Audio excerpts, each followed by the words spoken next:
Scheherazade Stories. Tonight's story is about watching and being watched. The elevator stopped on a floor that wasn't there yesterday. I noticed it because I almost missed my stop. I live on the 7th floor. I always have.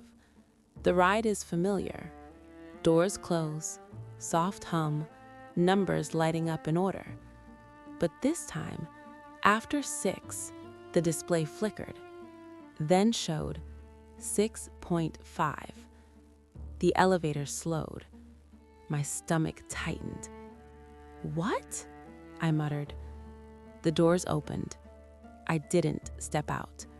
I couldn't, because the hallway in front of me didn't look like any floor I'd ever seen. The walls were painted a pale gray, cleaner than the rest of the building. The lights were brighter, too even, no flickering, no shadows in the corners, and the air smelled new, like a place no one had lived in yet. The elevator doors stayed open longer than usual. I leaned forward slightly, peering out. There were doors on both sides of the hallway, plain white, no numbers, no decorations, no sounds from behind them. At the end of the hall, there was a large window, but instead of the city outside, it showed darkness. Not night, just nothing. The doors began to close. Relief washed over me. Then, a hand slipped between them. The doors reopened. A man stood in the hallway, facing me. He was about my age, same height, same build, same face. My face. "You're early," he said calmly. My heart slammed into my ribs. "What the hell is this?" I whispered. He glanced up at the elevator display. 6.5, he said. "Yeah, that's new. Usually it doesn't stop for you yet." "Who are you?" I asked. He smiled faintly. "You," he said. "Just not the version that keeps pretending everything is fine." The elevator doors stayed open. No warning beep, no movement, like the building itself was waiting. "I'm not getting out," I said. He nodded. "You say that every time." My blood ran cold. "Every what?" He stepped closer to the elevator, stopping just short of the threshold. "You come here when you're close to making a decision, and then you leave before it gets uncomfortable." "I've never been here," I snapped. He tilted his head, studying me. "That's what makes this floor work. It only appears for people who are very good at forgetting." "I don't believe you." He said, "That's what makes this floor work. It only appears for people who are very good at forgetting." I shook my head. "This is a dream," I whispered. He smiled sadly. "That's also common." The elevator made a soft sound. The doors began to close. I felt a strange pull in my chest, a pressure, like something was being delayed. "Wait," I said without thinking. The doors stopped. The man raised his eyebrows. "There it is," he said. I swallowed. "If I step out, can I go back?" He hesitated, then said, "Physically, yes." "And the rest?" I asked. He looked down the hallway. "That depends on how long you stay." I glanced back at the elevator panel. The button for 7 was still lit. Normal, safe, predictable. "What is this place?" I asked quietly. He exhaled slowly. "This is the floor between the life you're living and the life you keep postponing." The words hit harder than I expected. "I don't know what you're talking about," I said. He smiled faintly. "You do. You just don't say it out loud." I looked at the hallway again, at the blank doors. "How many times have I been here?" I asked. He didn't answer right away, then said, "Enough that the building learned your pattern." My pulse raced. "And you?" I asked. "Why are you here?" His expression softened. "Because someone has to stay. Otherwise, you'd never come back at all." The elevator hummed softly, impatient now. "If I don't step out, this floor disappears, right?" "Yes," he replied, "until the next time you're close to changing something." "And if I do?" He met my eyes. "Then you'll finally see what you've been avoiding and why it keeps following you." My heart pounded. I took a slow breath. The elevator felt suddenly very small, very temporary. I stepped forward. The moment my foot crossed the threshold, the elevator doors slid shut behind me. The hum faded. The lights in the hallway brightened slightly. And somewhere deep inside the building, something clicked into place. The man smiled. "Welcome," he said quietly, "to the half floor." Part 2. The elevator sound was gone. That was the first thing I noticed. No hum, no distant movement, no sense that anything was going up or down anymore. Just silence. The hallway lights glowed evenly, without flicker, without buzz. Too perfect, like they were not connected to electricity at all, but to intention. I turned back instinctively. Where the elevator doors should have been, there was only a smooth gray wall. No seam, no outline, no button panel. Nothing. My chest tightened. "You said I could go back," I said, forcing my voice to stay calm. The man, me, stood a few steps ahead, hands relaxed at his sides. "He said physically," he replied. "You just closed the only physical door." My pulse jumped. "So I'm trapped?" I asked. He shook his head. "No, you're paused." "That's not better," I muttered. He smiled faintly. "You always say that too." I looked down the hallway again. The doors were still there, white, featureless. No numbers, no handles I could see from here. "How many doors are there?" I asked.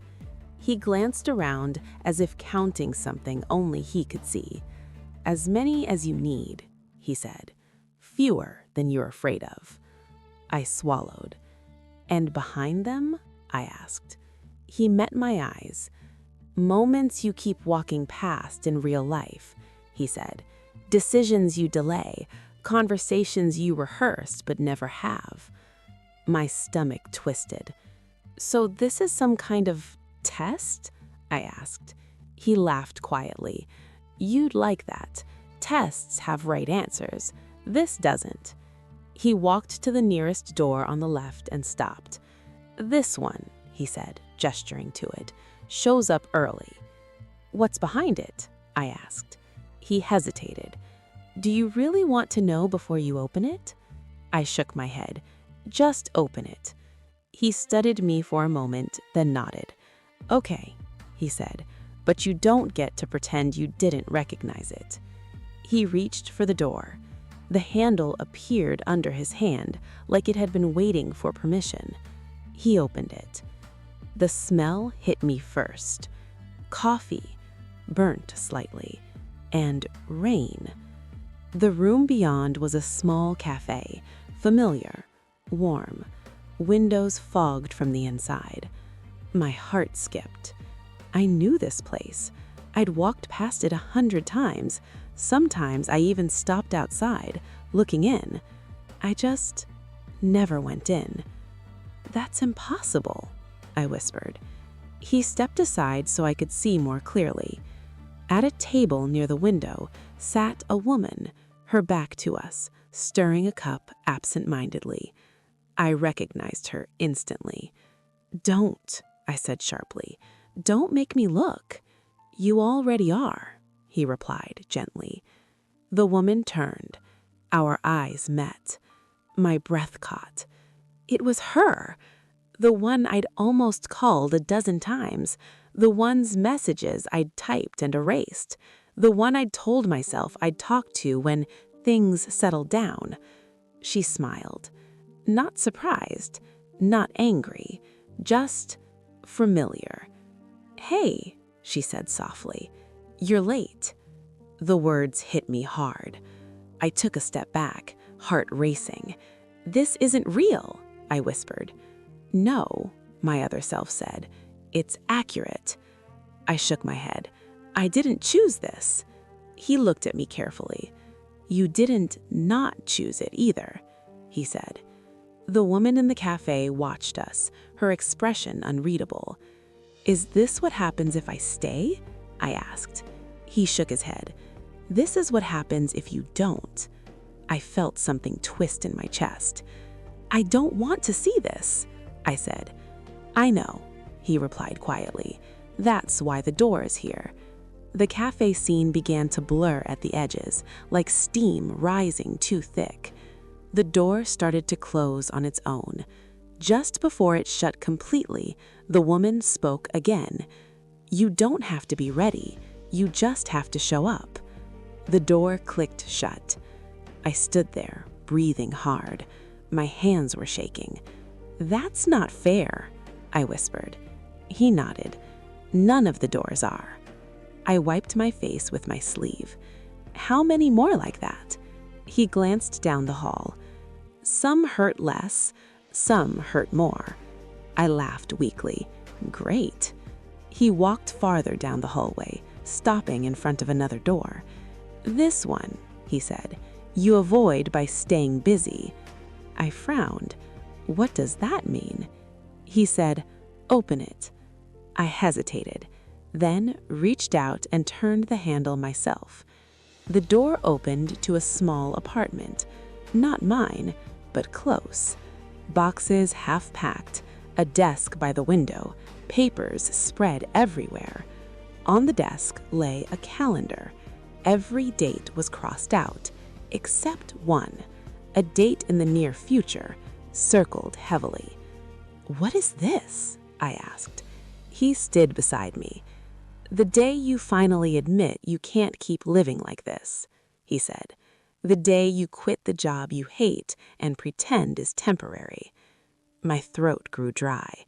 "That's not decided," I said quickly. He nodded. "Exactly." The room felt heavy, like it was waiting. I stepped back and closed the door. I leaned against the wall, breathing hard. "So what's the point? Showing me all the ways I'm failing?" He looked at me, expression serious now. "No," he said, "showing you that you're choosing them over and over." I swallowed. "And you?" I asked quietly. "Which door are you behind?" He didn't answer right away. Instead, he walked to the very end of the hallway, to the only door that looked different, darker. He stopped in front of it. "This one," he said softly, "only opens once." My chest tightened. "What's behind it?" He met my eyes. "The life you get if you stay on this floor too long," he said, "where I become the only version of you that still moves forward." A chill ran through me. "You mean," I whispered. He nodded. "I'm what happens when you let the elevator keep going without you, when you visit the half floor so many times that it becomes home." I stared at him. "And the real world?" I asked. He smiled faintly. "You keep living it, just narrower." The hallway lights dimmed slightly. The air felt heavier. "You don't have much time," he added. "The building doesn't like indecision." I looked back at the blank wall where the elevator had been. "Then how do I leave?" I asked. He pointed back toward the doors we'd passed. "You pick one," he said, "and you stop walking past it when you wake up." My heart pounded. And if I don't? I asked. He looked down at his hands. Then next time, he said quietly, you won't see me standing out here.